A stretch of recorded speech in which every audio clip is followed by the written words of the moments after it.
Hello everyone. Today I'm going to show you how to make the most delicious and quickest stuffed pastries with an amazing filling. You'll get hooked, and once you try them, they'll become a staple in your home, and everyone will keep asking you to make them. You know those days when you want to make something different and refreshing? This recipe is truly the perfect fit for you. It's genuinely delicious, and both the filling and the dough are equally amazing. I'm going to make a filling and topping that will take these pastries far beyond the usual minced meat sandwiches and the hawashi sandwiches we're used to. The dough is soft and fluffy, and it's seriously fantastic. I mean, it takes on the flavor of any filling to a whole new level. This dough will make 8 large-sized pastries. Much better and more economical than any meal you might buy from outside. I make them all year round, both in summer and winter, because they're light, and you won't feel like you're eating something heavy. And it's perfect for a day out at the beach. Just make a batch, pack them in containers, and take them with you. They're amazing and truly irresistible. Let's dive into the method. First, I like to ensure that the yeast I'm using in the recipe is working properly so that it doesn't ruin the rest of the ingredients. I start with 1.5 cups of warm milk, add 2 tablespoons of sugar, and 1 tablespoon of instant yeast. I give them a good stir, cover it, and wait for about 5 minutes to make sure the yeast has activated and formed a thick layer on top. I then take the milk, yeast, and sugar mixture and pour it into the bowl where I'll be mixing the dough. I add 1/2 cup of melted butter. The butter should be melted but not boiled, and I let it cool a bit before adding it to the mixture. You can use either butter or oil. Both will work just fine. I also add 1/2 cup of room temperature yogurt. If it's straight from the fridge, you can warm it up slightly in the microwave before adding it to the dough. Optionally, I always like to add 2 tablespoons of powdered milk to the dough, which gives it a spongier texture and makes it softer. Along with that, I add a teaspoon of baking powder, which acts as a dough enhancer and makes it fluffier. And of course, I add a full teaspoon of salt, which balances the flavor of the dough, so don't skip it. Here, I have 5 cups of flour.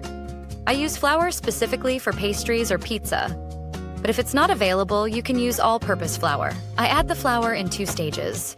First, I add 2 cups of flour, mix them well with the mixture, then cover it and leave it aside for about 10 minutes.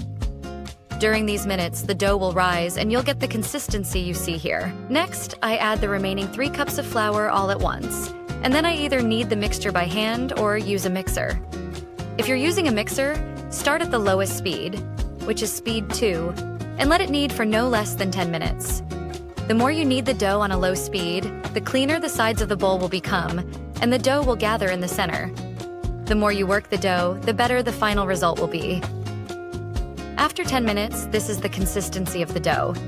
It should feel soft and slightly sticky to the touch. Leave it as it is and don't add any extra flour.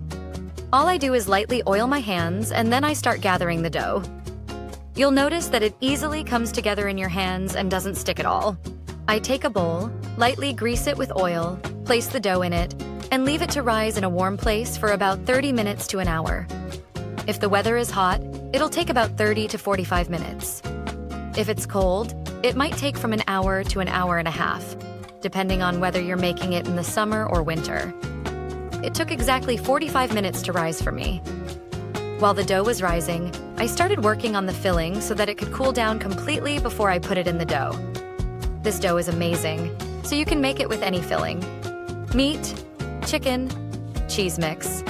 It can handle any savory filling, and every time it turns out incredible. I'll need 500 grams of minced meat and 2 finely chopped onions. I also need 2 cloves of garlic. You can stop there, but I like to add slices of red bell pepper and a few hot chili peppers, which take the flavor to another level. The meat I used wasn't very fatty, so I added a teaspoon of olive oil and a tablespoon of butter to the pan. Once the pan was hot enough, I added the 500 grams of minced meat. I like to brown the meat a bit on both sides, so I wait until it gets a golden crust on the bottom. Then I try to flip it over as much as possible to brown the other side as well, before I start breaking it up. This step gives it a really nice flavor, making it stand out with some crispy bits, so it tastes different from any other minced meat recipe. Once it's browned on both sides, I stir it well until it all changes color. Always make sure to start cooking minced meat in a very hot pan so it gets a nice sear on both sides and doesn't release any juices, keeping all its flavor intact. As soon as the meat changes color, I add the 2 chopped onions. The onions were medium-sized, and I used white onions. You can use red onions as well. And I add 2 minced garlic cloves. You can stop here, or you can add slices of sweet red bell pepper, which gives it a different and delicious taste, taking the flavor of these pastries to another level. Now, I don't like to add too many spices to the minced meat. Just half a teaspoon of salt, a 1/4 teaspoon of black pepper, and a tiny pinch of 7 spices. Don't cook it for too long. As soon as the filling is done, turn off the heat immediately. I transfer the filling to a dish to cool it down faster. You want the filling to be completely cooled before putting it in the dough. My dough has risen, and it took exactly 45 minutes. I release the air from it, then gather it well in front of me and start rolling it out lengthwise like this. I divided it into 8 pieces, then shaped each piece into a ball, each weighing about 150 grams.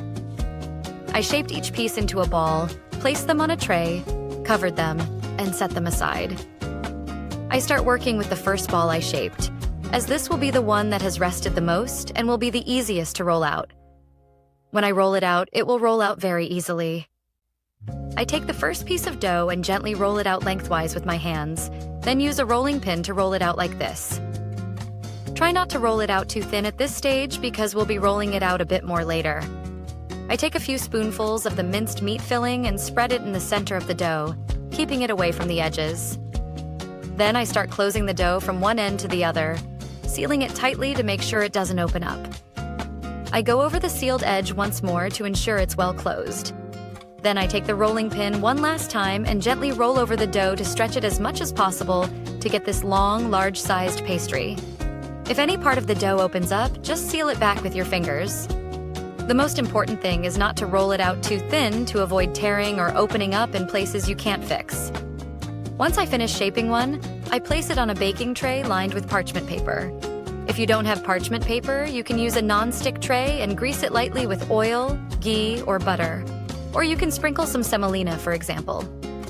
The most important thing is to cover the shaped pastries so they don't dry out while you finish the rest. Now that I've finished the first tray, I cover it and leave it to rise for 15 minutes. After 15 minutes, it will have risen a bit. From the thin consistency, we had to a slightly thicker one, as you can see here. Using a knife or any sharp object, I make cuts like this to prevent the pastry from puffing up too much in the oven and to give it a nice golden color on top. I mixed an egg yolk with 2 tablespoons of milk or cream and added a pinch of black pepper. If you don't like using eggs, you can brush it with ghee instead. You can bake it plain like this, and it will turn out amazing. But I always like to top it with a mix of cheddar and mozzarella cheese. Any cheese mix you have at home will make it taste incredible. I sprinkle the cheese mix on top. You can bake it with just the cheese, but I like to open the fridge and see what I have to add on top. Every time I make it differently depending on what's available. On one, I added olive slices with green pepper. On another, I used the za'atar mix with sesame seeds that's used for manakish, which is amazing and even better than any meat manakish you might try. Another one had olives with red pepper slices, and the last one was mushrooms with olives, sesame seeds, and black seeds.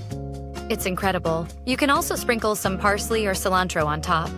My oven is well preheated to 200 degrees C. I use the middle rack, and it takes exactly 15 minutes. You'll notice it starts to turn golden brown on top and bottom. Take it out immediately.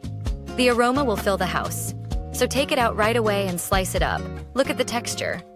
It's like a sponge and the filling doesn't fall out. It's not too thick, and it feels light to eat. And look at how the cheese stretches. The one with olives and vegetables feels like a cross between pastries and pizza. The za'atar one is a family favorite. It tastes different, like you're eating manakish from a Syrian or Lebanese bakery. I always like to cut it into pieces this size, store it in containers, and reheat it when we want. Honestly, it doesn't last long. It gets eaten right away, especially when it's fresh out of the oven. The taste is indescribable. Prepare a cup of tea next to it. It's perfect for a delicious breakfast or dinner. But I personally like these more for lunch, as I feel like it's something different and a nice change. The dough is soft and the recipe is nutritious. You can make it for your kids. They'll love it. Try it out and leave your feedback in the comments. See you in a new video and with a new recipe. Goodbye, my lovelies.